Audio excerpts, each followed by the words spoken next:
Thor is back for the Detroit Lions. Sutton, as you already know, is signed and coming on over. Buggs, Reynolds, among other players, re-signed. So we got an idea of what the Lions are going to do with free agency. And we've only got one day into it. We've got more to come, and I'm sure today we'll reveal some more opportunities for the Detroit Lions to improve their roster and give Lions fans hope across the country that the playoffs indeed are a reality for 2023. So let's get into all this and maybe just a little bit more in today's Lions Talk Live.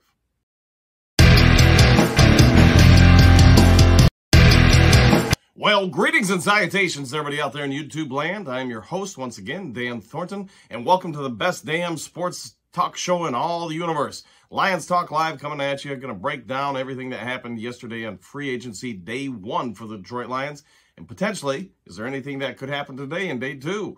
So, probably no surprise to anybody. It's an area of need that the Lions addressed radically fast yesterday.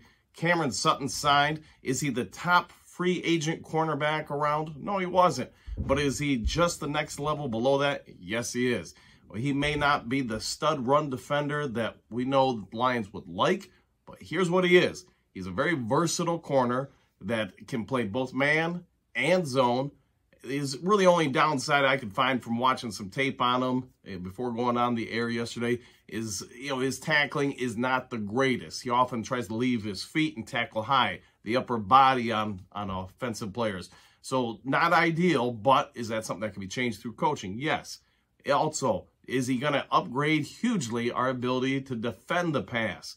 The other part is he's somebody who last year for Pittsburgh played the nickel. He played outside. He's got a lot of different things that he can do, which we know Brad Holmes and company love one thing out of their players: versatility. The other big signing yesterday was just retaining some of their own players. Like we talked about yesterday, Buggs was signed, and then later in the day, Anzalone was signed, Craig Reynolds was signed, so I think you get it. Anzalone, I think most Lions fans are going to say, that's a little bit of surprise. We were hoping for, Bobby Wagner or Levante David or somebody to come in.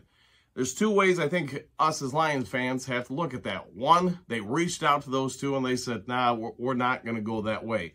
Or could it simply be this? The Detroit Lions preach culture left and right, grit, all these different things, family atmosphere. So are the Lions and Brad Holmes trying to simply say, you come here and play. You took a chance on us. We're going to show loyalty to you and reward you. Let's all be fair when it comes to Anzalone. Is he the greatest linebacker ever? No, he's not. But is he stable, solid, dependable? Yes, he is. You know exactly what you're getting out of him. He's somebody who's a locker room guy. He gets along with all of his teammates. He's not the top end, but he is just a level below that. I think the Lions may be sending a message to everybody across the NFL. You come here, we will take care of you.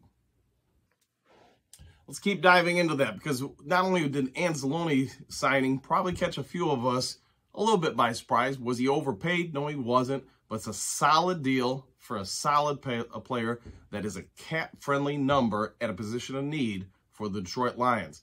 Him, Buggs, Reynolds, you're looking at what the Lions are trying to do as far as establishing credentials across the league to other free agents, either now or in the future, that this is an organization that wants relationships with its players, that we are going to do everything to make your experience here in Detroit a great one. As long as you're a part of the program, not a distraction or a deterrent to what we're trying to achieve. If we have an opportunity to sign you or somebody who's just slightly better, we're going to choose you. And, somebody who's coached for 1,000 years and been a general manager in pro sports, I can tell you this. Players pay attention to that, and they pay attention to that big time.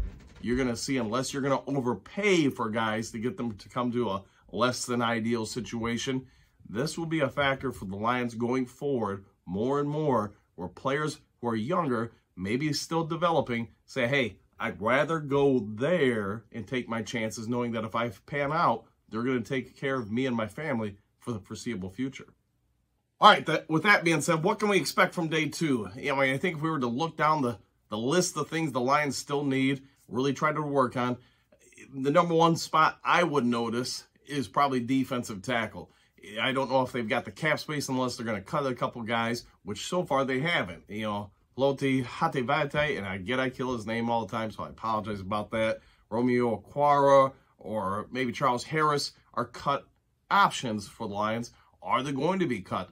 That's the thing I think we all need to sit back and watch. If the Lions are really going to go after one of the better defensive tackles, they're going to have to pay. And with some of the signings yesterday, their ammunition is running a little low. So we're going to have to pay attention to see, do the Lions make a big push today or tomorrow or whatever it may be in the rest of free agency to really address that position? Or are they going to go after another guard? You know, these are things that we're going to have to pay attention to and see what direction, you know, Dan Campbell, Holmes, etc., really kind of target the rest of the way.